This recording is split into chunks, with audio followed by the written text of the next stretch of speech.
Praise Lord. വേഗം വരുന്ന കർത്താവായ യേശുക്രിസ്തുവിന്റെ നാമത്തിൽ എല്ലാ വിശുദ്ധന്മാർക്കും സ്നേഹ വന്ദനം. നമ്മുടെ കർത്താവ് വേഗം വരുന്നത് കേൾക്കുമ്പോൾ വിശുദ്ധന്മാരുടെ ഉള്ളം ഇങ്ങനെ തുടിക്കും. കാരണം അവരുടെ പ്രത്യാശ വിഷയമാണ് കർത്താവിന്റെ വരവ് എന്നുള്ളത്. എന്നാൽ നമ്മുടെ കർത്താവിന്റെ വരവിനോട് ഇത്രമാത്രം തുള്ളിച്ചാടാൻ കാരണം എന്താണെന്നറിയാമോ? കാരണം നമുക്കറിയാം, ഒരു കുഞ്ഞിന്റെ വിവാഹ നിശ്ചയം കഴിഞ്ഞാൽ വിവാഹ ദിനം എന്ന് കേൾക്കുന്നത് അവൾക്ക് ഭയങ്കര സന്തോഷമായിരിക്കും. അതിനു വേണ്ടിയിട്ട് വളരെ ആകാംക്ഷയോടെ കാത്തിരിക്കുകയായിരിക്കും, അല്ലേ?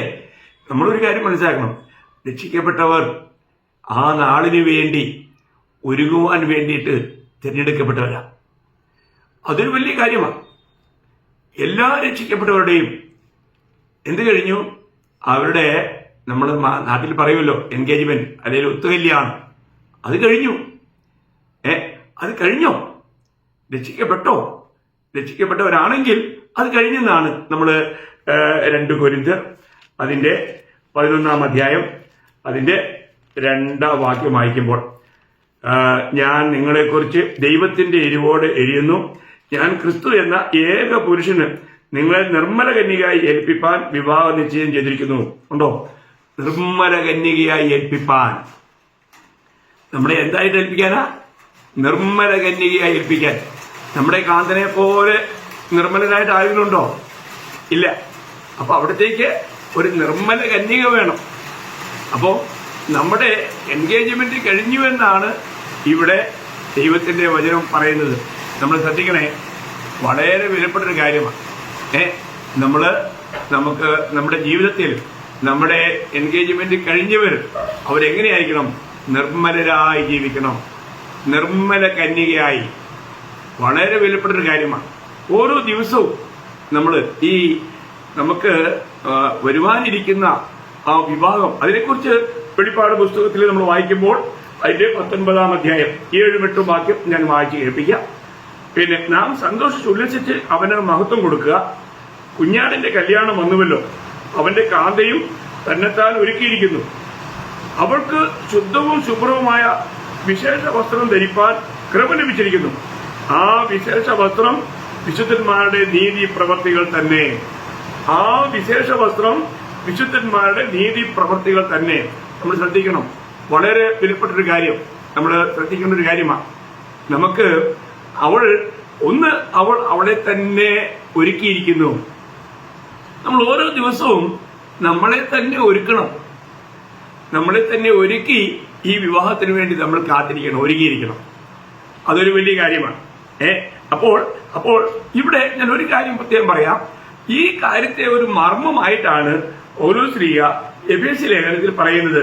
എഫേസ്യ ലേഖനം അതിന്റെ 5-ാം അധ്യായം അതിന്റെ 31-ഉം 32-ഉം വാക്യം ഞാനിന്ന് വായിക്കാം. എഫേസ്യ ലേഖനം അതിന്റെ 5-ാം അധ്യായം അതിന്റെ 31-ഉം 32-ഉം വാക്യം. അത് നിമിത്തം ഒരു മനുഷ്യൻ അപ്പനെയും അമ്മയെയും വിട്ട് ഭാര്യയോട് പറ്റിച്ചേരും, ഇരുവരും ഒരു ദേഹമായി തീരും. ഈ മർമ്മം വലിയത്. ഉണ്ടോ? ഈ മർമ്മം വലിയത്. ഞാൻ ക്രിസ്തുവിനെയും സഭയെയും ഉദ്ദേശിച്ചത്രേ പറയുന്നത്. നോക്കണം, ഞാൻ ക്രിസ്തുവിനെയും സഭയെയും ഉദ്ദേശിച്ചത്രേ പറയുന്നത്. നോക്കണമേ, വളരെ വളരെ വിലപ്പെട്ട കാര്യമൊക്കെ നമ്മളവരെ. നമ്മൾ വളരെ ഈ വാക്യം, നമ്മൾ ക്രിസ്തുവും സഭയും ഒന്നാകാൻ പോകുകയാണ്.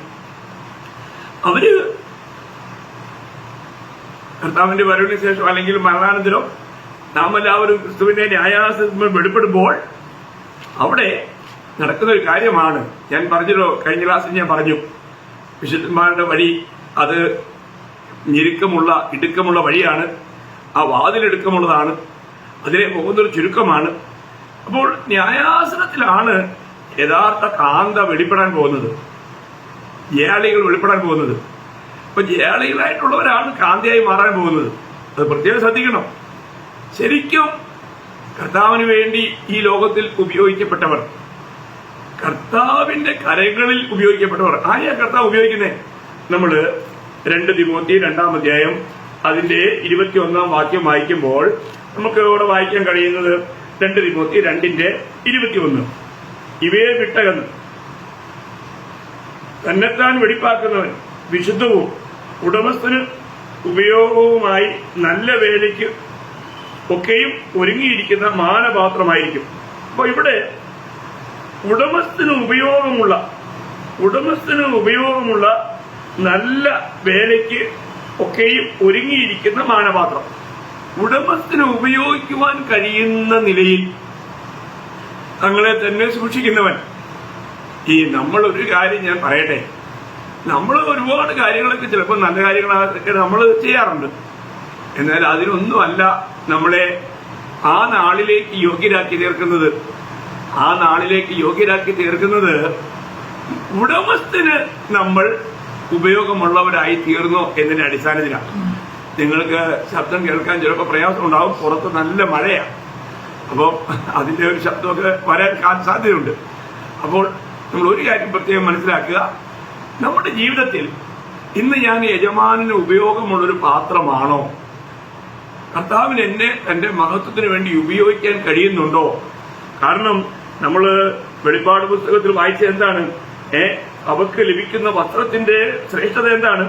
കുഞ്ഞാടിന്റെ കല്യാണം വന്നുവല്ലോ, അവന്റെ കാന്ത തന്നെത്താൻ ഒരുക്കിയിരിക്കുന്നു, അവൾക്ക് ശുദ്ധവും ശുഭ്രവുമായ വിശേഷ വസ്ത്രം ധരിപ്പാൻ ക്രമം ലഭിച്ചു. ശുദ്ധവും ശുഭ്രവുമായ വിശേഷ വസ്ത്രം, അതെന്താണ് വസ്ത്രം എന്ന് പറഞ്ഞിരിക്കുന്നത്? അതാണ് നമ്മൾ ശ്രദ്ധിക്കേണ്ടത്. ആ വിശേഷ വസ്ത്രം വിശുദ്ധന്മാരുടെ നീതി പ്രവർത്തികൾ തന്നെ. വിശുദ്ധന്മാരുടെ നീതി പ്രവർത്തികൾ എന്ന് പറഞ്ഞാൽ അതിന്റെ ശരിക്കും നമ്മൾ മനസ്സിലാക്കേണ്ട ഒരു കാര്യം, നമ്മുടെ ജീവിതത്തെ എത്രമാത്രം കർത്താവിന് തന്റെ മഹത്വത്തിനു വേണ്ടി ഉപയോഗിക്കുവാൻ കഴിഞ്ഞോ അങ്ങനെയുള്ള കാര്യങ്ങളിലൂടെ നെയ്തെടുക്കുന്ന വസ്ത്രമാണ് വിവാഹ ദിവസത്തിൽ നമുക്ക് ലഭിക്കുവാൻ പോകുന്നത്. നിങ്ങൾക്ക് മനസ്സിലാവുന്നുണ്ടോ? എത്രമാത്രം പ്രിയമുള്ളവരെ, നമുക്ക് കർത്താവിന്റെ കരങ്ങളിൽ നമുക്ക് സമർപ്പിക്കപ്പെടുവാനും കർത്താവിന് നമ്മളെ ഉപയോഗിക്കുവാനും കഴിഞ്ഞു.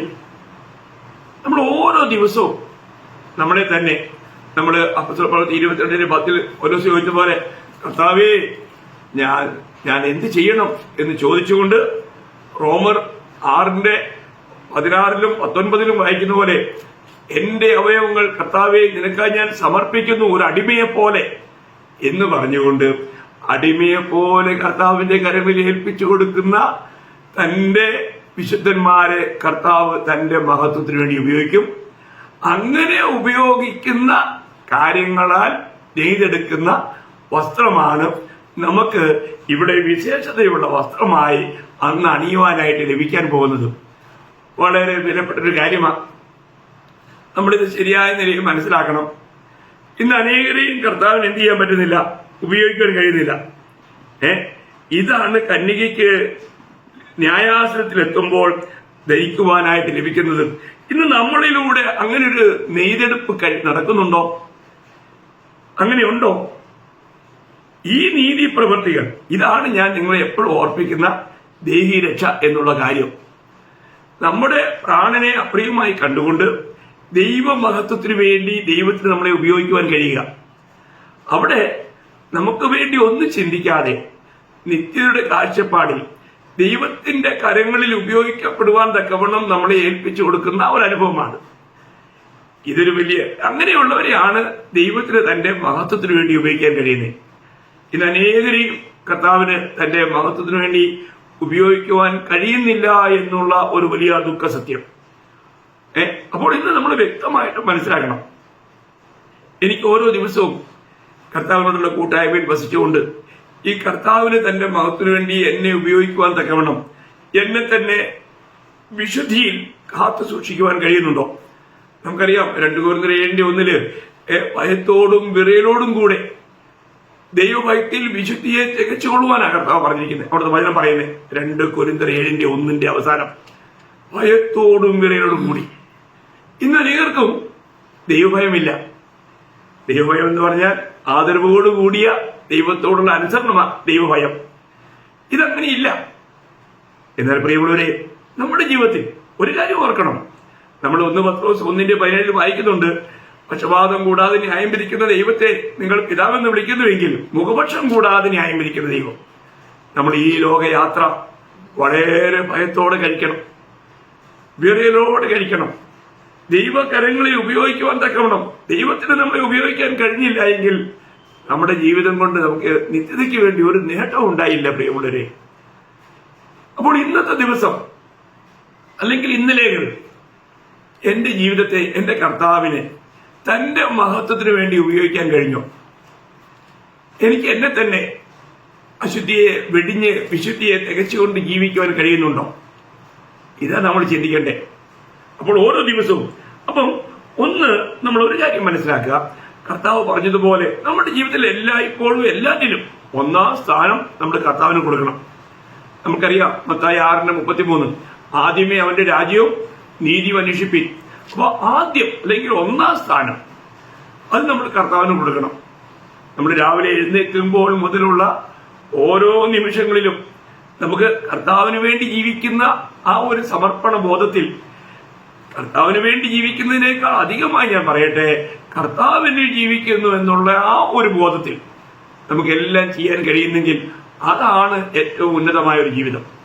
അപ്പം ഓരോ കാര്യങ്ങളിലും നമുക്കറിയാം, ഞാൻ കർത്താവിനാൽ വിളിക്കപ്പെട്ടവനാണ്, കർത്താവിന് വേണ്ടി ഞാൻ തിരഞ്ഞെടുക്കപ്പെട്ടവനാണ്. ഞാൻ കർത്താവിനെ തിരഞ്ഞതല്ല, കർത്താവ് എന്നെ തിരഞ്ഞെടുത്തു, കർത്താവിന് വേണ്ടി ഫലം കായ്ക്കാൻ തിരഞ്ഞെടുത്തു. നമുക്കറിയാമല്ലോ പത്രോസിന്റെ 2-ാം ലേഖനം അതിന്റെ 1-ാം അധ്യായം അതിന്റെ 10-ാം വാക്യത്തില് ആ വാക്യങ്ങൾ തുടർമാനമായി പറയാൻ അല്ലെങ്കിൽ വീണ്ടും വീണ്ടും പറയുന്നത് നമ്മൾ കൃത്യമായിട്ട് അറിയണം. നമ്മുടെ ഇവിടെ വായിക്കുന്നത്, അതുകൊണ്ട് സഹോദരന്മാരെ നിങ്ങളുടെ വിളിയും തിരഞ്ഞെടുപ്പ് ഉറപ്പാക്കുവാൻ അധികം ശ്രമിപ്പീൻ. ഞാൻ കർത്താവിന് വേണ്ടി തിരഞ്ഞെടുക്കപ്പെട്ടവരാണെങ്കിൽ കർത്താവിനെ എന്നെ ഉപയോഗിക്കുവാൻ വേണ്ടിയായിരുന്നു ഞാൻ തിരഞ്ഞെടുക്കപ്പെട്ടെ, കർത്താവിന്റെ മഹത്വത്തിന് വേണ്ടിയാണ്. അങ്ങനെയാണെങ്കിൽ ഞാൻ ഇന്ന് കർത്താവിന്റെ മഹത്വത്തിന് വേണ്ടി ആയിത്തീരുന്നുണ്ടോ? നമ്മളെ എപ്പോ തിരഞ്ഞെടുത്തു? ഒരു സ്ഥാപനത്തിന് മുന്നമേ, എഫെസ്യർ 1:4. അപ്പോൾ നമ്മളെ എന്തിനു തിരഞ്ഞെടുത്തു? നമ്മളെ തിരഞ്ഞെടുത്തത് കർത്താവിന് വേണ്ടി ഫലം കൊണ്ടുവരുവാൻ. അതാണ് യോഹന്നാൻ 15:16 കർത്താവ് പറയുന്നത്, നിങ്ങൾ എന്നെ തിരഞ്ഞെടുത്തു എന്നല്ല, ഞാൻ നിങ്ങളെ തിരഞ്ഞെടുത്തു, നിങ്ങൾ പോയി ഫലം കായ്ക്കുവാൻ. നമ്മൾ ഫലം കായ്ക്കുന്നവരായി മാറണം. കർത്താവ് നമ്മളെ തിരഞ്ഞെടുത്തു. അപ്പോൾ ഇവിടെ നമ്മൾ കർത്താവിന് ഉപയോഗമുള്ളവരായി തീരണമെങ്കിൽ നമ്മൾ ഈ 2 പത്രോസ് 1-ാം അധ്യായത്തിന്റെ 5 മുതൽ 7 വരെയുള്ള വാക്യങ്ങളിൽ നമ്മൾ വായിക്കുന്നത് ഒരു വിശ്വാസത്തോടുകൂടി ഓരോ ദിവസവും കൂട്ടേണ്ട 7 കൂട്ടം കാര്യങ്ങളാണ്. ഇത് നമ്മളിൽ വർദ്ധിക്കുന്നുവെങ്കിൽ നമ്മൾ യജമാനന് പ്രയോജനമില്ലാത്തവരായി തീരുകയില്ല. യജമാനെ നമ്മളെ ഉപയോഗിക്കുവാനായിട്ട് യാതൊരു പ്രയാസവും ഉണ്ടായില്ല. ശ്രദ്ധിക്കണം, ഞാനത് പറഞ്ഞങ്ങ് വിടാം. കാരണം ഇതൊക്കെ നമുക്ക് ഓരോന്നും വാക്കെടുത്ത് വ്യാഖ്യാനിക്കാൻ ഇതിനു മാത്രം നമുക്ക് സമയമില്ലെങ്കിലും വിശുദ്ധന്മാർക്ക് അത് മനസ്സിലാവും. നിങ്ങളെ ദൈവത്തിന്റെ ആത്മാവ് ഗ്രഹിക്കുവാൻ സഹായിക്കട്ടെ. ഇവിടെ 2 പത്രോസ് 1-ാം അധ്യായം അതിന്റെ 5 മുതൽ 7 വരെയുള്ള വാക്യം ഞാൻ വായിക്കാം. അപ്പോൾ അത് നിമിത്തം തന്നെ നിങ്ങൾ സകല ഉത്സവവും കഴിച്ച്, എങ്ങനെ സകല ഉത്സവവും കഴിച്ച്, ആ പ്രയോഗം എത്ര അല്ലേ? സകല ഉത്സാഹവും, ഇതൊക്കെ വളരെ ഉത്സാഹത്തോടെ ചെയ്യണം പ്രിയമുള്ളവരെ. ഇത് ദൈവവിളി ഉണ്ടായിട്ട് നമ്മുടെ ജീവിതത്തിൽ അതിനുള്ള ഉത്സാഹമില്ലെങ്കിൽ എന്താ പ്രയോജനം? ആ ഒരു ഉത്സാഹം കാണണം. നമ്മുടെ ഉത്സാഹം മറ്റുള്ളവർക്കൊരു പ്രോത്സാഹനമായി മാറണം. അല്ലെങ്കിൽ എത്ര ദുഃഖകരമാണ്. നമുക്ക് ആ ഒരു ഉത്സാഹം ഇന്നുണ്ടോ? സകല ഉത്സാഹം കഴിച്ച്, നമുക്കറിയാം യിരെമ്യാവ് 48:10 വായിക്കുന്നുണ്ട്, യഹോവയുടെ പ്രവൃത്തികളെ ഉദാസീനതയോടെ ചെയ്യുന്നവൻ ശപിക്കപ്പെട്ടവൻ. ദൈവത്തിൽ ക്രിസ്തുവിലായി കഴിഞ്ഞാൽ നമ്മൾ ചെയ്യുന്ന എല്ലാ പ്രവർത്തനങ്ങളിലും ഉത്സാഹം ഉണ്ടായിരിക്കണം. അവിടെ പറയാണ്, നിങ്ങൾ സകല ഉത്സാഹവും കഴിച്ച് നിങ്ങളുടെ വിശ്വാസത്തോട് വീര്യം, വീര്യത്തോട് പരിജ്ഞാനം, പരിജ്ഞാനത്തോട് ഇന്ദ്രിയജയം, ഇന്ദ്രിയജയത്തോട് സ്ഥിരത, സ്ഥിരതയോട് ഭക്തി, ഭക്തിയോട് സഹോദരപ്രീതി, സഹോദരപ്രീതിയോട് സ്നേഹവും കൂട്ടിക്കൊള്ളുവിൻ. 8-ാം വാക്യം പറയുന്നു, ഇവ നിങ്ങൾക്കുണ്ടായി വർദ്ധിക്കുന്നുവെങ്കിൽ, ഇവ നിങ്ങൾക്കുണ്ടായി എന്ന് പറഞ്ഞാൽ പ്രായോഗിക ജീവിതത്തിൽ വർത്തമാന സമയത്ത് ഈ പ്രസന്റ് ദിവസങ്ങളിൽ ഇത് നമ്മളിൽ വർദ്ധിക്കുന്നുവെങ്കിൽ, കണ്ടോ, വർദ്ധിക്കുന്നുണ്ടോ? ഇവിടെ പറഞ്ഞിരിക്കുന്ന 7 കൂട്ടം കാര്യങ്ങളും വർദ്ധിച്ചുകൊണ്ടിരിക്കുന്നെങ്കിൽ മാത്രമേ നമുക്ക് ആ വിവാഹത്തിന് വേണ്ടിയുള്ള ഒരുക്കങ്ങൾ നടക്കുന്നുവെന്ന് നമുക്ക് ഒന്ന് ഉറപ്പിക്കുവാൻ കഴിയൂ. ചുമ്മാതെ അങ്ങോട്ട് അല്ല, നമ്മൾ ആരെങ്കിലും വിവാഹ ദിവസം വരുമ്പോൾ വെറുതെ അങ്ങ് പോവോ? വെറുതെ അങ്ങ് എഴുന്നേറ്റ് പോവോ? ഇല്ല. ഒരുക്കം, ആ ഒരുക്കത്തിന്റെ ഒരു ഭാഗമാണ് ഇവിടെ പറഞ്ഞിരിക്കുന്ന 7 കൂട്ട കാര്യങ്ങളും.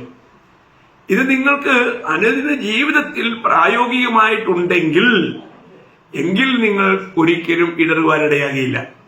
അങ്ങനെ ഉണ്ടെങ്കിൽ നിങ്ങൾ അന്നത്തെ ദിവസത്തേക്ക് യോഗ്യരായി തീരും. അതാണ് ഇവിടെ വായിക്കുന്നത്. അപ്പോൾ ഇത് നമ്മളിലുണ്ടോ? നമ്മുടെ ജീവിതത്തിൽ ഇന്നത്തെ അവസ്ഥ, നമ്മുടെ ആത്മീയ ജീവിതം എങ്ങനെയുണ്ട്? നമുക്ക് തന്നെ നമ്മളെ കുറിച്ചുള്ള ഒരു സാക്ഷ്യം എന്താണ്? നമ്മളിൽ തന്നെ നമ്മുടെ മനസാക്ഷി നമ്മളോട് എന്താ സാക്ഷ്യപ്പെടുത്തുന്നത്? അത് കേൾക്കണ്ടേ? കൂട്ടായ്മകൾക്കുള്ള ഉത്സാഹം, സാക്ഷ്യം പറയാനുള്ള ഉത്സാഹം, കർത്താവിനെ സാക്ഷിക്കുന്നതിനുള്ള ഉത്സാഹം, പ്രാർത്ഥനാ ജീവിതം, ദൈവവചന പഠനം, ധ്യാനം, ഇവയെല്ലാം നമ്മൾ പരിശോധിക്കണം. ഇത് കഴിഞ്ഞ നാളുകളേക്കാൾ നമ്മൾക്ക് വർദ്ധിക്കുകയാണോ അതോ കുറയുകയാണോ? അനേകരുടെയും ജീവിതത്തില് ഇതൊക്കെ വളരെ ഇല്ലാതായിക്കൊണ്ടിരിക്കുന്ന അനുഭവമാണ്. പൗലോസ് തന്റെ തന്നെ ജീവിതത്തെ കുറിച്ച് ഫിലിപ്പ ലേഖനം അതിന്റെ 2-ാം അധ്യായം അതിന്റെ 16-ാം വാക്യത്തില് പൗലോസ് പറയുന്ന ഒരു സാക്ഷ്യം ഞാൻ നിങ്ങളെ വായിച്ചു കേൾപ്പിക്കാം. ഫിലിപ്പ ലേഖനം അതിന്റെ 2-ാം അധ്യായം അതിന്റെ 16-ഉം 17-ഉം വാക്യം. അങ്ങനെ ഞാൻ ഓടിയതും അധ്വാനിച്ചതും വെറുതെ ആയില്ല എന്ന് ക്രിസ്തുവിന്റെ നാളിൽ എനിക്ക് പ്രശംസയുണ്ടാകും. എന്നാൽ നിങ്ങളുടെ വിശ്വാസമെന്ന യാഗം അർപ്പിക്കുന്ന ശുശ്രൂഷയിൽ എന്റെ രക്തം ഒഴിക്കേണ്ടി വന്നാലും ഞാൻ സന്തോഷിക്കും, നിങ്ങളോട് എല്ലാവരോടും കൂടെ സന്തോഷിക്കും. കണ്ടോ, താൻ പറയുന്നത് എന്നാണ്? അങ്ങനെ ഞാൻ ഓടിയതും അധ്വാനിച്ചതും വെറുതെയായില്ല എന്ന് ക്രിസ്തുവിന്റെ നാളിൽ എനിക്ക് പ്രശംസയുണ്ടാകും, ഉറപ്പാകും. കാരണം താൻ ഒരു കാര്യം എപ്പോഴും ഉറപ്പിച്ച ജീവിച്ചേ. നമുക്കറിയാം ഗലാത്യർ 2:20, ഞാനല്ല ക്രിസ്തു അത്ര എന്നിൽ ജീവിക്കുന്നു. അതാ വിഷയം. ഞാനല്ല ക്രിസ്തു അത്ര എന്നിൽ ജീവിക്കുന്നു എന്ന് ഉറപ്പിച്ച് ഓടിക്കൊണ്ടിരിക്കുന്ന പൗലോസ് പറയാണ്, ക്രിസ്തുവിന്റെ നാളിൽ എനിക്ക് പ്രശംസയുണ്ടാവും. കാരണം ആ ഓട്ടം ഒന്നും വെറുതെ ആയില്ല. കാരണം ആ ഓടിയതെല്ലാം കർത്താവിനോട് കൂടെ എന്ന് മാത്രമല്ല, അത് കർത്താവ് തന്നെ ചെയ്തുകൊണ്ടിരുന്ന കാര്യമാണ്. കർത്താവിന് വേണ്ടി അധ്വാനിക്കുകയായിരുന്നു. എത്ര ശ്രേഷ്ഠം! അതുകൊണ്ടല്ലേ ഫിലിപ്പിയർ 1:20 താൻ പറഞ്ഞത്, ജീവിക്കുന്നത് ക്രിസ്തു, മരിക്കുന്നത് ലാഭം. കാരണം ക്രിസ്തു എന്നിൽ ജീവിക്കുന്നു എന്ന് ഉറപ്പാക്കിയുള്ള ജീവിതമാണ് ക്രിസ്തീയ ജീവിതം. ക്രിസ്തുവിനെ എല്ലാ നിലയിലും അനുഗമിച്ചുകൊണ്ടും പ്രതിബിംബിച്ചുകൊണ്ടുള്ള ജീവിതം, കർത്താവിനെ സ്വാധീനപ്പെടുത്തിയുള്ള ജീവിതം. അപ്പം അന്ന് വിവാഹത്തിന് നമുക്ക് ലഭിക്കാനുള്ള ആ ശ്രേഷ്ഠ വസ്ത്രം എന്നുള്ളത് അത് നീതി പ്രവർത്തികൾ. ഇവിടെ നമ്മൾ വളരെ ശ്രദ്ധിക്കേണ്ട ഒരു കാര്യമുണ്ട്. ഞാൻ ഒരു കാര്യം കൂടെ ഓർപ്പിക്കട്ടെ. നമുക്ക് നമ്മുടെ ഓരോ ദിവസവും നമ്മുടെ പ്രാണനെ അപ്രിയമായി കണ്ടുകൊണ്ട് ജീവിക്കുന്നുവെങ്കിൽ മാത്രമേ അത് കഴിയൂ. എന്നാൽ നമുക്കറിയാം, അനേക വിശ്വാസികളും അവരുടെ ജീവിതത്തിൽ പ്രതികൂലങ്ങൾ വരുമ്പോൾ നിരാശരാവും, അവര് ഉത്സാഹമൊക്കെ വെടിയും. അങ്ങനെ ഒരു കാര്യമല്ലേ നമ്മൾ ഗലാത്യ ലേഖനം 5-ാം അധ്യായത്തിന്റെ 7-ാം വാക്യത്തില് ഗലാത്യ സഭയെക്കുറിച്ച് പൗലോസ് പറയുന്നത് 5:7, നിങ്ങൾ നന്നായി ഓടിയിരുന്നു സത്യം, നിങ്ങൾ നന്നായി ഓടിയിരുന്നു സത്യം അനുസരിക്കാതിരിപ്പാൻ നിങ്ങളെ തടുത്തു കളഞ്ഞു. കൊണ്ട് ഒരു ചോദ്യം. ഗലാത്യ വിശ്വാസികളുടെ മധ്യത്തിൽ അനേക ദുരുപദേശങ്ങളൊക്കെ കടന്നു വന്നതിന്റെ ഫലമായി അവരുടെ ഓട്ടത്തിലൊക്കെ മാന്യതയുണ്ടായി. അപ്പോൾ പൗലോസയോട് ചോദിക്കുകയാണ്, നിങ്ങൾ നന്നായി ഓടിയിരുന്നു, എന്ത് പറ്റി ആ ഓട്ടത്തിന്? അല്ലെ, നമ്മൾ ചിലർ ചോദിക്കാറില്ലേ, എന്ത് പറ്റി, കഴിഞ്ഞ ആഴ്ച കണ്ടില്ലല്ലോ, കഴിഞ്ഞ ചില ദിവസങ്ങളിലെ മീറ്റിങ്ങുകളിൽ കാണുന്നില്ലല്ലോ. ഇവിടെ ചിലർക്ക് ഇന്ന് അങ്ങനെ ചോദിക്കുന്നത് തന്നെ അവർക്ക് വലിയ ദേഷ്യമാണ്. കാരണം വീണ് കിടക്കുക. ചിന്തിക്കണം, അങ്ങനെയുള്ളവർക്ക് ആ കാന്തയുടെ പദവിയിൽ എത്താൻ പറ്റിയില്ല. അവന്റെ കാന്ത തന്നെത്താൻ ഒരുക്കിയിരിക്കുന്നു. അവന്റെ കാന്ത തന്നെത്താൻ ഒരുക്കിയിരിക്കുന്നു. വളരെ വിലപ്പെട്ടൊരു കാര്യമാണ് പ്രിയമുള്ളവരെ. നമ്മുടെ ജീവിതത്തിൽ കർത്താവിന് ഉപയോഗമുള്ള ഒരു പാത്രമായി ഈ ലോക ജീവിതത്തിൽ ജീവിക്കുന്ന ഒരു വ്യക്തിക്ക് മാത്രമേ അങ്ങനെ പറയുവാൻ പ്രാഗൽഭ്യമുണ്ടാവൂ. നമ്മൾ ഓരോ ദിവസവും നമുക്കറിയാം, ജയാളികളുടെ അടയാളമായിട്ട് വെളിപ്പാട് 12:11 വായിക്കുന്നത് എന്തുവാ? അവർ തന്റെ പ്രാണനെയും സ്നേഹിച്ചില്ല. പ്രാണനെ സ്നേഹിക്കാതെ, പ്രാണനെ ഇവിടെ പൗലോസ് അവരുടെ വിശ്വാസത്തിന്റെ ഉറപ്പിന് വേണ്ടി തന്റെ പ്രാണനെ ഒഴുക്കിക്കളയാൻ ഒരുങ്ങിയിരിക്കുന്നു. അതാ നമ്മുടെ പ്രാണനെ രക്ഷിക്കാൻ നോക്കുന്നവനത് കളയും. എന്നാൽ മറ്റുള്ളവരും ക്രിസ്തുവിൽ വളരേണ്ടതിന് തന്റെ പ്രാണനെ അപ്രിയമായി കണ്ടുകൊണ്ട് അവർക്ക് വേണ്ടി ഒഴുക്കിക്കളയുന്ന ഒരനുഭവം, അതിൽ സന്തോഷം. അതാണ് പ്രിയമുള്ളവരെ, മറ്റുള്ളവർക്ക് വേണ്ടി എന്ത് നിലയിലും നമുക്ക് കഷ്ടനഷ്ടങ്ങളിലൂടെ പോകുവാനുള്ള ഒരുക്കം, ആ ഒരു സമർപ്പണം, അതാണ് നമ്മളെ ജയാളികളാക്കി മാറ്റുന്നത്. അതുകൊണ്ടല്ലേ നമുക്ക് ജയാളിയായാൽ ഞാൻ ജയിച്ച് എന്റെ പിതാവിനോടുകൂടി അവന്റെ സിംഹാസനത്തിൽ ഇരുന്നത് പോലെ ജയാളികളെ താൻ എന്ത് ചെയ്താ പറഞ്ഞേ? വെളിപ്പാട് 3:21, എന്നോടുകൂടെ ഇരിക്കുവാൻ ഞാൻ വരം നൽകും. ക്രിസ്തുവിനോടുകൂടി ഇരിക്കുവാനുള്ള, അത് കർത്താവിന്റെ കാന്തയ്ക്ക് മാത്രം നടക്കുന്നൊരു കാര്യമാണ്. കർത്താവിന്റെ കാന്ത മാത്രം ജയാളിയായിട്ട് തന്നോട് കൂടെ ഇരിക്കും. അപ്പോൾ അന്ന് കർത്താവിനോട് കൂടെ ജയാളിയായി കാന്തയായി കർത്താവിനോട് ഇരിക്കണമെങ്കിൽ ഇന്ന് നമ്മൾ എന്തായിരിക്കണം? ഇന്ന് നമുക്ക് നമ്മളെ തന്നെ കർത്താവിന് വേണ്ടി പൂർണ്ണമായും ഏൽപ്പിച്ചു കൊടുക്കാൻ കഴിയണം. അവന്റെ നാമ മഹത്വത്തിന് വേണ്ടി നമുക്ക് ജീവിക്കുവാനായിട്ട് കഴിയണം. വളരെ വിലപ്പെട്ടൊരു കാര്യമാണ്. അപ്പൊ ഇന്നത്തെ നമ്മുടെ ജീവിതം എങ്ങനെയുണ്ട്? ഓരോ ദിവസവും നമ്മളെ തന്നെ നമ്മൾ പരിശോധിക്കുമ്പോൾ ഞാനാണോ അതോ എന്നിൽ കർത്താവാണോ ജീവിക്കുന്നത്? എനിക്ക് എന്റെ കർത്താവിന് ജീവിക്കാൻ കഴിയുന്നുണ്ടോ? ഇന്ന് അനേകരും കർത്താവിന് വേണ്ടി പ്രയോജനപ്പെടാത്തത്, അവരെ കർത്താവിന്റെ സ്നേഹം നിർബന്ധിച്ച് നടത്താത്തത്, അവര് വീണ്ടും ജഡത്തിലേക്കായി പോകുന്നു. അവരാ പഴയ മനുഷ്യരിലേക്കായി പോകുന്നു. പഴയ സ്വഭാവങ്ങൾ പലതും അവരിൽ വീണ്ടും ജീവിക്കാൻ ആരംഭിക്കുന്നു. ഞാൻ പറഞ്ഞല്ലോ, നമ്മൾ രക്ഷിക്കപ്പെട്ടെന്ന് പറയുമ്പോൾ നമ്മുടെ ആത്മാവിൽ മാത്രമേ നമ്മൾ രക്ഷിക്കപ്പെട്ടുള്ളൂ. നമ്മുടെ പ്രാണനിലും ശരീരത്തിലും നമുക്ക് രക്ഷ ഇനി ബാക്കിയാ. അത് ഓരോ ദിവസവും പ്രാണന്റെ രക്ഷ നടന്നുകൊണ്ടിരിക്കണം. കർത്താവിന്റെ വരും ദിവസം നമ്മുടെ ശരീരത്തിന്റെ രക്ഷയുമാകും. ഇത് ഞാൻ പല ആവർത്തി നിങ്ങളോട് പറഞ്ഞിട്ടുണ്ട്, നിങ്ങൾക്ക് അത് ഓർമ്മയുണ്ടാവും. അപ്പോൾ നമ്മുടെ പ്രാണന്റെ രക്ഷയ്ക്ക് പലപ്പോഴും തടസ്സമായി നിൽക്കുന്നത് നമ്മുടെ ശരീരമാണ്. എന്നാൽ ഈ ശരീരത്തെ കർത്താവ് നമുക്ക് വേണ്ടി എന്ത് ചെയ്തു ക്രൂശിൽ എന്ന് നമ്മൾ കാണണം. അത് നമ്മൾ വിശ്വാസ കണ്ണുകളോട് കാണണം. നമുക്കറിയാമല്ലോ, ഇപ്പം യേശയ്യാവ് കർത്താവ് ഈ ലോകത്തിൽ വരുന്നതിന് 700 വർഷങ്ങൾക്ക് മുൻപ് പ്രവചനാത്മാവിൽ കർത്താവ് നമ്മുടെ പാപങ്ങളെല്ലാം പേറി ക്രൂശിൽ മരിച്ചത് ചിത്രമായി എഴുതി തന്നു. അത് നടന്നു കഴിഞ്ഞതുപോലെയല്ലേ എഴുതി തന്നിരിക്കുന്നേ, അല്ലേ? നമ്മൾ ആ യേശയ്യാവ് 53-ാം അധ്യായം 6-ാം വാക്യമൊക്കെ വായിക്കുമ്പോൾ കൃത്യമായിട്ടും നമുക്ക് വേണ്ടി അത് സംഭവിച്ചത് കഴിഞ്ഞതുപോലെ എഴുതിയിരിക്കുന്നത്. ഇതുപോലെ തന്നെ എഴുതപ്പെട്ട ഒരു കാര്യമാണ് നമ്മൾ ക്രൂശിൽ മരിച്ചു എന്നുള്ളത്. റോമർ 6:6. നമ്മുടെ പഴയ മനുഷ്യൻ അത് തീർന്നു. അത് നമ്മൾ വിശ്വാസത്താൽ കാണണം. അത് നമ്മൾ വിശ്വാസത്തിൽ കണ്ടാൽ മാത്രം പോരാ, പിന്നെ എന്ത് ചെയ്തു? ഇന്ന് ഞാനല്ല, ക്രിസ്തു എന്നിൽ ജീവിക്കുന്നു എന്ന് നമ്മൾ ഉറപ്പുവരുത്തണം. അപ്പൊ ക്രിസ്തു എന്നിൽ ജീവിക്കുന്നു എന്ന് ഉറപ്പ് വരുത്തുന്നത് എങ്ങനെയാണ്? അതോ ഞാനാണോ? ഞാനാണെങ്കിൽ ഉടനെ പ്രതികരിക്കും, കർത്താവാണെങ്കിൽ പ്രതികരിക്കത്തില്ല. അതാ വ്യത്യാസം. എന്ന് പറഞ്ഞാല് ഞാൻ മരിക്കണം. ഞാൻ മരിച്ചോ എന്നെ അറിയണേ? കർത്താവ് മരിച്ചോ എന്ന് അറിയാൻ വേണ്ടിട്ട് എന്ത് ചെയ്തു? ഒരു കുന്തം കൊണ്ട് കുത്തി. ഇതുപോലെ നമ്മളെയും ചില കുന്തം കൊണ്ട് കുത്തി കഴിയുമ്പോൾ അറിയാം. എന്താ എന്നെ കുത്തുന്നേ എന്ന് ചോദിച്ചാൽ അതിന്റെ അർത്ഥം മരിച്ചിട്ടില്ല. നമ്മുടെ മരണം ഉറപ്പാക്കണം.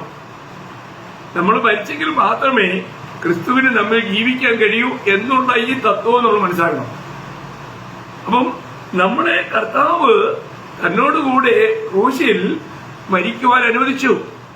എന്നിട്ട് എന്ത് ചെയ്യുന്ന നമ്മള് എഫേസ്യ ലേഖനം ആ വാക്യങ്ങളൊക്കെ എത്ര നമ്മള് പരിശുദ്ധാത്മാവിൽ ആ വാക്യങ്ങളെ അതിന്റെ ശരിക്കുള്ള അർത്ഥം മനസ്സിലാക്കി കഴിഞ്ഞാൽ നമ്മൾ എന്തുമാത്രം സ്തുതിക്കാനിടയാവും. നമ്മള് എഫേസ്യ 2:6-7 വാക്യം, ക്രിസ്തുയേശുവിൽ നമ്മെക്കുറിച്ചുള്ള വാത്സല്യത്തിൽ തന്റെ കൃപയുടെ അത്യന്തധനം വരും കാലങ്ങളിൽ കാണിക്കേണ്ടതിന് ക്രിസ്തുയേശുവിൽ അവനോടുകൂടെ ഉയർത്തെഴുന്നേൽപ്പിച്ച് സ്വർഗത്തിൽ ഇരുത്തുകയും ചെയ്തു. സ്വർഗത്തിൽ ഇരുത്തുകയും ചെയ്യുമെന്നല്ല, ചെയ്തു. അതും ഒരു ഭൂതകാല പ്രയോഗമാണ്. അപ്പോൾ ഇന്ന് വിശുദ്ധന്മാരെവിടെയാ? പിതാവിന്റെ ദൃഷ്ടിയിൽ നമ്മളെയും ക്രിസ്തുവിനോടുകൂടെ ഉയർപ്പിച്ച് കർത്താവിനോടുകൂടെ സ്വർഗത്തിൽ ഇരുത്തിയിരിക്കുന്നു. ആ കൂട്ടത്തിൽ ഞാനും നിങ്ങളും ഉണ്ടോ?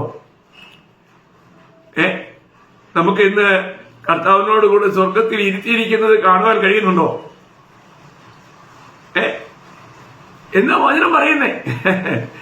അപ്പൊ കർത്താവിന്റെ ദൃഷ്ടിയിലൂടെ നമ്മയും കർത്താവിനോടുകൂടി ഇരിക്കുന്നത് നമുക്ക് കാണുവാനും കഴിയത്തക്ക നിലയിൽ ഇന്ന് നമുക്കൊരു ജയാളിയായിട്ട് ക്രിസ്തു ജീവിക്കാൻ കഴിയുന്നുണ്ടോ? ഇത് കഴിയും. ഇത് കഴിയത്തക്ക നിലയിലാണ് ദൈവം നമുക്ക് വേണ്ടി ചെയ്തിരിക്കുന്ന കാര്യങ്ങൾ. അത് ഞാനൊന്ന് ഒരല്പമായിട്ട് വിശദീകരിക്കാം. നമുക്ക് അങ്ങനെ ഞാൻ സ്വർഗത്തിൽ ഇരുത്തിയിരിക്കുന്നു എന്നുള്ള ഒരു ഉറച്ച കാഴ്ചപ്പാട് നമുക്കുണ്ടെങ്കിൽ നമ്മുടെ ജീവിതത്തിന്റെ അനുഭവം നമ്മൾ കൊളോസ്യർ ലേഖനം 3-ാം അധ്യായം അതിന്റെ 1-2 വാക്യം വായിക്കുമ്പോൾ നിങ്ങൾക്ക് പരിചിതമാണെങ്കിലും ഞാൻ വായിച്ചേൽപ്പിക്കാം. ആകയാൽ നിങ്ങൾ ക്രിസ്തുവിനോട് കൂടെ ഉയർത്തെഴുന്നേറ്റിരിക്കുന്നുവെങ്കിൽ ഉണ്ടോ, നിങ്ങൾ കർത്താവിനോട് ഉയർത്തെഴുന്നേറ്റ് അത് ഉറപ്പാണെങ്കിൽ എങ്കിൽ ക്രിസ്തു ദൈവത്തിന്റെ വലത്തുഭാഗം ഇരിക്കുന്നതുമായ ഉയരത്തിലുള്ളത് അന്വേഷിപ്പീൻ, ഭൂമിയിലുള്ളതല്ല ഉയരത്തിലുള്ളത് തന്നെ ചിന്തിപ്പീൻ. നമ്മുടെ ചിന്തകൾ, നമ്മുടെ അന്വേഷണം ഉയരത്തിലുള്ളവയായിരിക്കും, അല്ലെങ്കിൽ നിത്യതയെക്കുറിച്ചുള്ളവയായിരിക്കും. അപ്പോൾ നമ്മൾ മനസ്സിലാക്കണം. കുഴപ്പമില്ല. ഹലോ, നമ്മുടെ ജീവിതത്തിൽ നിത്യതയെക്കുറിച്ചുള്ള കാഴ്ചപ്പാട്, ഉയരത്തിലുള്ളത് ചിന്തിക്കുന്ന, ഉയരത്തിലുള്ളത് അന്വേഷിക്കുന്ന ഒരു അനുഭവമാണോ ഇത് നമുക്ക്? ഇന്ന് വിശുദ്ധന്മാരില് രക്ഷിക്കപ്പെട്ടെന്ന് പറയുന്ന എത്രയോ ആൾക്കാർക്ക് ഉയരത്തിലുള്ളത് ചിന്തിക്കാനോ അന്വേഷിക്കാനോ ഒന്നും ഒട്ടും സമയമില്ല പോലും. അവർക്ക് തിന്നാനും കുടിക്കാനും മറ്റുള്ള കാര്യങ്ങൾക്ക് എല്ലാം സമയമുണ്ട്. എന്നാൽ ദൈവത്തോടു കൂടെ സമയം ചെലവഴിക്കാൻ പോലും അനേകർക്കും ഇന്ന് സമയം കണ്ടെത്താൻ കഴിയുന്നില്ല എന്നുള്ളതാണ് ഒരു ദുഃഖകരമായ അവസ്ഥ. അവർക്ക് ഈ സ്വർഗീയ ദർശനം നഷ്ടപ്പെട്ടു എന്നുള്ളതാണ് കാരണം. എന്നാൽ ഇവിടെ നമ്മൾ കർത്താവിനോട് മരിച്ച് അടക്കപ്പെട്ട് ഉയർത്തെഴുന്നേറ്റിരിക്കുന്ന അവസ്ഥയാണെങ്കിൽ, നമ്മൾ ഉയർപ്പിക്കപ്പെട്ട് ഇന്ന് കർത്താവിനോടുകൂടെ സ്വർഗത്തിൽ ഇരുത്തിയിരിക്കുന്നു എന്ന് പിതാവ് നമ്മളെ ക്രിസ്തുവിനോട് കാണുന്ന ആ അനുഭവം, ആ ഒരു യാഥാർത്ഥ്യം, അത് കർത്താവ് ചെയ്തു കഴിഞ്ഞതാ, ദൈവം ചെയ്തു കഴിഞ്ഞതാ. ഇത് നമ്മൾ വിശ്വാസങ്ങളോട് കാണുന്നുവെങ്കിൽ ആ വിശുദ്ധൻ ഇന്ന് ചെയ്യുന്നത് ഉയരത്തിലുള്ള കാര്യങ്ങൾ അന്വേഷിക്കും, നിത്യതയുടെ കാര്യങ്ങൾ അന്വേഷിക്കും, നിത്യതയ്ക്ക് വേണ്ടി അവൻ പ്രവർത്തിക്കും. ഇതാണ് അവന്റെ അടയാളം. ഇവിടെ നമുക്ക് അങ്ങനെ കഴിയുന്നുണ്ടോ? നമ്മുടെ നോട്ടം, നമ്മുടെ ലക്ഷ്യം ഇന്ന് നിത്യതയാണോ? അതാ ദൈവമക്കളെ മനസ്സിലാക്കണ്ടേ. നമുക്കറിയാം, ഞാൻ ഇതിനു മുൻപും പലപ്പോഴും പറയാറുള്ള ഒരു വാക്യം, സങ്കീർത്തനം 73:25 ആസാവ് പറയുന്ന കാര്യം, സ്വർഗത്തിൽ നീ അല്ലാതെ മറ്റാരുള്ളൂ, ഭൂമിയിലും നിന്നെ അല്ലാതെ മറ്റൊന്നും ഞാൻ ആഗ്രഹിക്കുന്നില്ല. അതാണോ പ്രിയമുള്ളവർ നമ്മുടെ ആഗ്രഹം? ഇത് നമ്മൾ ദൈവത്തെയാണോ ആഗ്രഹിക്കുന്നത്? ഇതേ ചിന്താഗതിക്കാരനായിരുന്നു നമ്മുടെ പൗലോസ്ലീഹ. പൗലോസ്ലീഹയുടെ ഈ വാക്യങ്ങൾ നമ്മളൊന്ന് വായിച്ച് ധ്യാനിച്ചാൽ, ഞാൻ പറയുന്ന വിശുദ്ധന്മാർ ഇതൊക്കെ ഒന്ന് വായിച്ച് ധ്യാനിക്കണം. നമ്മൾ ഫിലിപ്പ് ലേഖനം അതിന്റെ 3-ാം അധ്യായം അതിന്റെ 7 മുതൽ 14 വരെയുള്ള വാക്യം, അതൊക്കെ ഒന്ന് പറയണമെങ്കിൽ നമുക്കറിയാം എന്തുമാത്രം സമയം വേണം. ഞാനതൊന്ന് വായിച്ചു വിടാം. വളരെ നിങ്ങൾ ശ്രദ്ധിക്കണേ. അതിന്റെ ഫിലിപ്പ് ലേഖനം 3-ാം അധ്യായം 7 മുതൽ 14 വരെയുള്ള വാക്യങ്ങളാണ്. അവിടെ പൗലോസ് പറയുന്നത്, എങ്കിലും എനിക്ക് ലാഭമായിരുന്നൊക്കെയും ഞാൻ ക്രിസ്തു നിമിത്തം ഛേദമെന്ന് എണ്ണിയിരിക്കുന്നു. അത്രയുമല്ല, എന്റെ കർത്താവായ യേശു ക്രിസ്തുവിനെ കുറിച്ചുള്ള പരിജ്ഞാനത്തിന്റെ ശ്രേഷ്ഠ നിമിത്തം ഞാൻ എപ്പോഴും എല്ലാം ഛേദമെന്ന് എണ്ണുന്നു. എന്തുകൊണ്ടാണ്? കർത്താവായ യേശു ക്രിസ്തുവിനെ കുറിച്ചുള്ള പരിജ്ഞാനത്തിന്റെ ശ്രേഷ്ഠത നിമിത്തം. ദൈവമക്കളെ, നമുക്ക് നമ്മുടെ കർത്താവിനെ കുറിച്ച് നമുക്ക് എന്തറിയാം? നമ്മുടെ കർത്താവ് ആരാ? ആ കർത്താവിനെ കുറിച്ചുള്ള പരിജ്ഞാനം നമുക്കുണ്ടോ? ആ കർത്താവിനെ അറിയുന്നത് തന്നെയാണ് നിത്യജീവൻ. ആ കർത്താവിനെ നമുക്ക് അറിയേണ്ടുമോ അറിയാൻ കഴിയുന്നുണ്ടോ? നമ്മളെ എത്രയെല്ലാം അറിയാൻ ശ്രമിച്ചാലും നമുക്കൊരു ചെറിയ അറിവ് മാത്രമേ ലഭിക്കൂ. എന്നാൽ നമ്മൾ രക്ഷിക്കപ്പെട്ട ശേഷം നമുക്ക് നമ്മുടെ കർത്താവിനെ ഒന്ന് അറിയുവാൻ നമ്മൾ എത്രമാത്രം ആഗ്രഹിക്കണം. കർത്താവിനെ അറിയുവാൻ ഇന്നും പലർക്കും, രക്ഷിക്കപ്പെട്ട പലർക്കും ഒരു താല്പര്യമില്ല. കർത്താവിനോടുകൂടെ സമയം ചെലവഴിക്കാൻ പോലും ജനങ്ങൾക്ക് സമയമില്ല. അവർക്ക് കർത്താവിനേക്കാളും വലിയത് അല്ല, നിത്യതയിലുള്ള സ്വർഗീയമായ കാര്യങ്ങളെക്കാളും വിലമതിക്കുന്നത് അവർക്ക് ഈ ഭൂമിയിലുള്ള കാര്യങ്ങളാണ്. ഭൂമിയിലുള്ള കാര്യങ്ങൾക്ക് വേണ്ടി അവരുടെ ജീവിതത്തിലെ സമയം മുഴുവൻ ചെലവഴിക്കുക. എന്തിനാ? ഈ ലോകത്തിലെ ധനം നേടുവാൻ, സ്ഥാനമാനങ്ങൾ നേടുവാൻ, കസേരകൾക്ക് വേണ്ടി. എത്ര ദുഃഖകരമറിയോ മക്കളെ. പൗലോസ്ലീഹ സന്നിധിയിലെ സംഘത്തിലെ ഒരു അംഗമായിരുന്നു. അവനൊരു ജഡ്ജിയായിരുന്നു, അവൻ വലിയൊരു അധികാരിയായിരുന്നു. എന്നാൽ താൻ പറയാണ്, കർത്താവായ യേശു ക്രിസ്തുവിനെ കുറിച്ചുള്ള പരിജ്ഞാനത്തിന്റെ ശ്രേഷ്ഠത നിമിത്തം എനിക്ക് ലാഭമായിരുന്നതെല്ലാം ഞാൻ ഉപേക്ഷിച്ച് ചവർന്ന് നിന്നു. അത് മാത്രമല്ല, തുടർന്ന് നമ്മൾ വായിക്കുമ്പോൾ അതിന്റെ 9 മുതൽ വീണ്ടും വായിക്കട്ടെ. ഞാൻ ക്രിസ്തുവിനെ നേടേണ്ടതിനും ന്യായപ്രമാണത്തിൽ നിന്നുള്ള എന്റെ സ്വന്തം നീതിയല്ല, ക്രിസ്തുവിനുള്ള വിശ്വാസം മൂലം ദൈവം വിശ്വസിക്കുന്നവർക്ക് നൽകുന്ന നീതി തന്നെ ലഭിച്ച് അവനിൽ ഇരിക്കേണ്ടതിനും അവന്റെ മരണത്തോട് അനുരൂപപ്പെട്ടിട്ട് അവനെയും അവന്റെ പുനരുത്ഥാനത്തിന്റെ ശക്തിയെയും അവന്റെ കഷ്ടാനുഭവങ്ങളുടെ കൂട്ടായ്മയെയും അനുഭവിച്ചറിയേണ്ടതിനും ഇങ്ങനെ വെല്ലവിധേയനെയും മരിച്ചവരുടെ ഇടയിൽ നിന്നുള്ള പുനരുത്ഥാനം പ്രാപിക്കണമെന്ന് വെച്ചും ഞാൻ അവന്റെ നിമിത്തം എല്ലാം ഉപേക്ഷിച്ച് ചവർന്നെണ്ണുന്നു. എല്ലാം വേസ്റ്റ്, ചവർന്നെണ്ണുന്നു. നോക്ക പ്രിയമുള്ളവരെ, ലോകത്തിൽ എനിക്ക് നല്ല സ്ഥാനമാനങ്ങളുള്ള ആളായി, മറ്റുള്ളവരാൽ പ്രശംസിക്കപ്പെടുന്ന ഒരു പാത്രമായി, നല്ല സുഖമായി ജീവിക്കുവാനുള്ള എല്ലാ ചുറ്റുപാടുമുള്ള ഓരോരുത്തരെ പറയുകയാണ്, കർത്താവായ യേശു ക്രിസ്തുവിനെ കുറിച്ചുള്ള പരിജ്ഞാനത്തിന്റെ ശ്രേഷ്ഠ നിമിത്തം എനിക്ക് ഇനി ലോകത്തെ അല്ല നേടേണ്ടത്, ഞാൻ ക്രിസ്തുവിനെ എനിക്ക് നേടണം. എനിക്ക് ക്രിസ്തുവിൽ എപ്പോഴും കാണപ്പെടണം. അവന്റെ കഷ്ടാനുഭവങ്ങൾ എനിക്ക് കൂട്ടാളിയാകണം. മരിച്ചവരിൽ നിന്നുള്ള പുനരുത്ഥാനം ഏതു വിധേയനും പ്രാപിക്കണം. എന്താ പ്രിയമുള്ളവരെ, ഇന്ന് നമ്മുടെ ലക്ഷ്യം അങ്ങനെയാണോ? നമ്മുടെ ജീവിതം ഇന്ന് ക്രിസ്തുവിനെ നേടണമെന്നുള്ള ആഗ്രഹത്തിലാണോ? അവന്റെ കഷ്ടാനുഭവങ്ങളിൽ കൂട്ടായ്മ അനുഭവിക്കുവാൻ നമുക്ക് താല്പര്യമുണ്ടോ? കഷ്ടം എന്ന് കേൾക്കുമ്പോൾ തന്നെ പലപ്പോഴും പലരും മോതിരിക്കുക. എത്ര ദുഃഖമല്ലേ! ക്രിസ്തുവിലായ ശേഷം ദൈവമക്കളെ, നമുക്ക് വരാവുന്ന കഷ്ടങ്ങള്, പ്രയാസങ്ങള്, പ്രതികൂലങ്ങളെല്ലാം നമ്മുടെ നന്മയ്ക്ക് വേണ്ടിയാ. ആ കഷ്ടങ്ങളെ ഒന്നും നമ്മൾ നഷ്ടമാക്കരുത്. ആ പാതയിലൂടെ തന്നെ പോകുവാൻ നമ്മൾ ഉത്സാഹിക്കണം. ഞാൻ എപ്പോഴും പറയാറുള്ള ഒരു കാര്യമുണ്ട്, തീയിൽ മുളച്ചത് വെയിലത്ത് വാടുകയില്ല എന്നൊരു മലയാളത്തിലൊരു കാവത്തുണ്ട്, ഒരു പറച്ചിലുണ്ട്. വളരെയധികം പ്രതികൂലത്തിന്റെ മധ്യത്തിലൂടെ കർത്താവിനെ സേവിക്കുവാൻ ഇറങ്ങിയതാ എന്റെ ജീവിതവും.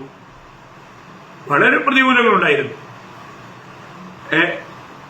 എല്ലാവരിൽ നിന്നും, വീട്ടുകാരിൽ നിന്നും, നാട്ടുകാരിൽ നിന്നും, ബന്ധുക്കളിൽ നിന്നും, സ്നേഹിതരിൽ നിന്നും, ജോലി സ്ഥലത്തും എല്ലാം വലിയ പ്രതികൂലത്തിന്റെ മധ്യത്തിലൂടെ കർത്താവിനെ സ്നേഹിക്കുവാനും സേവിക്കുവാനും ഇറങ്ങിയ ഒരു വ്യക്തിയാണ്.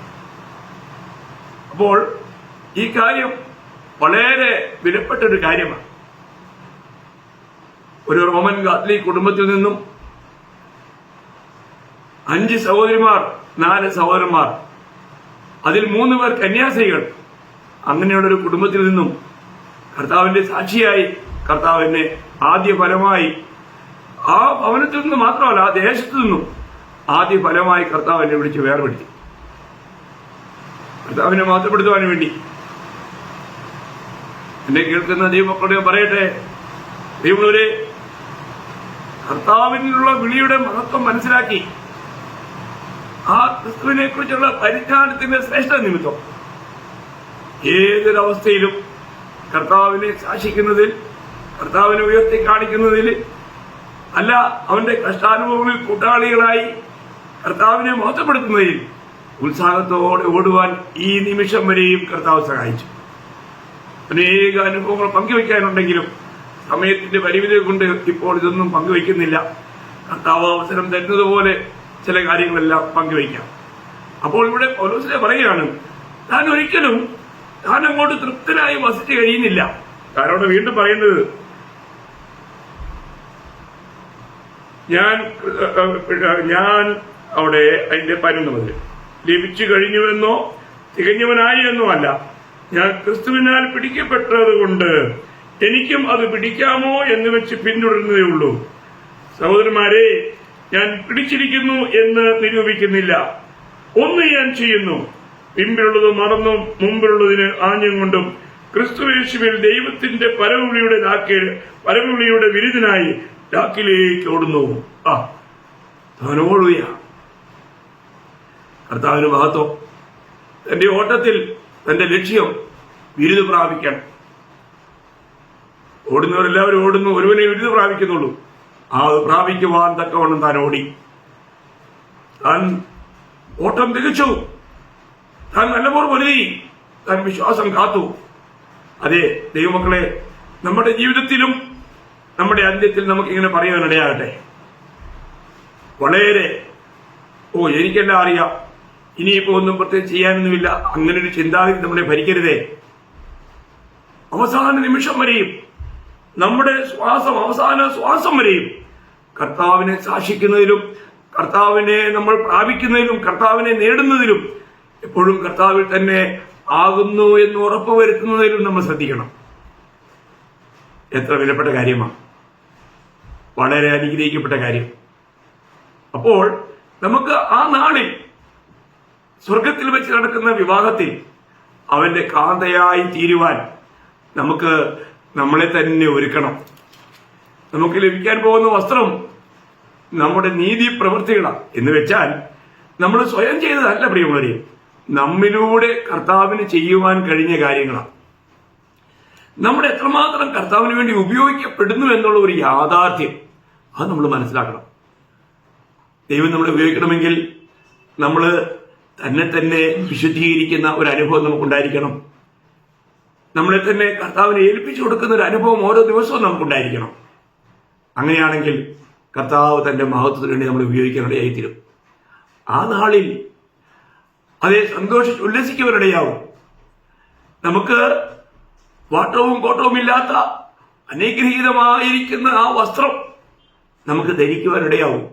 നമുക്ക് ആ വസ്ത്രം നെയ്യുന്നതിൽ, അത് ഒരുക്കുന്നതിൽ നമ്മൾക്ക് വിജയിക്കാൻ കഴിയുന്നുണ്ടോ? നമുക്ക് അങ്ങനെയുള്ള ഒരു വസ്ത്രം നമുക്ക് നെയ്തെടുക്കുവാൻ നാം അത് നെയ്തിട്ടില്ലെങ്കിൽ എന്തായിരിക്കും അവസ്ഥ? അത് നമ്മൾ തന്നെ ചെയ്യേണ്ട കാര്യമാണ്. നമ്മുടെ നീതിപ്രവർത്തികളാണ്. നമ്മളാരും നീതിപ്രവർത്തികളാൽ രക്ഷിക്കപ്പെട്ടവരല്ല, എന്നാൽ നീതിപ്രവർത്തികൾക്കായി രക്ഷിക്കപ്പെട്ടവരാണ്. അത് നമ്മിലൂടെ കർത്താവ് ചെയ്തെടുക്കേണ്ട കാര്യമാണ്. അത് കർത്താവിന് കഴിയുന്നുണ്ടെങ്കിൽ നമ്മൾ ധന്യരായി, നമുക്ക് സന്തോഷിക്കാനിടയുണ്ട്. അതുകൊണ്ട് സമയം ഇച്ചിരി അതിക്രമിച്ചുകൊണ്ട് ഞാൻ അവിടെ നിർത്തട്ടെ. നാളെ ബാക്കി പറയാം. ഇതൊന്നും തീരത്തില്ലല്ലോ. എന്നാൽ നമ്മുടെ പ്രാണനെ പോലും അപ്രിയമായി കണ്ടുകൊണ്ട് നമ്മളിൽ കർത്താവ് ജീവിക്കണം. നമ്മൾ നമുക്ക് വേണ്ടി ജീവിക്കുകയല്ല, കർത്താവിന് വേണ്ടി ജീവിച്ച്, കർത്താവിന് വേണ്ടി കർത്താവ് നമ്മളിലൂടെ പ്രവർത്തിച്ച് അത് നിത്യതയിൽ നമുക്ക് ഒരു വലിയ പ്രതിഫലമായി മാറുവാൻ കർത്താവ് സഹായിക്കട്ടെ. ഈ വചനങ്ങളാൽ ദൈവം നിങ്ങളെ എല്ലാവരെയും ഒന്നുകൂടെ ഘോഷിപ്പിക്കട്ടെ. ഒന്നുകൂടെ ക്രിസ്തുവിനെ നേടുന്നവരായി, ക്രിസ്താനുരൂപരായി, കർത്താവിന് പ്രസാദമുള്ളവരായി ജീവിച്ചുകൊണ്ട് കർത്താവിന്റെ വരവിനാളിന് വേണ്ടി ഒരുങ്ങാം. അതിനുവേണ്ടി കർത്താവ് സഹായിക്കട്ടെ. കർത്താവിന്റെ നാമം മാത്രം മഹത്വപ്പെടട്ടെ. ആമേൻ.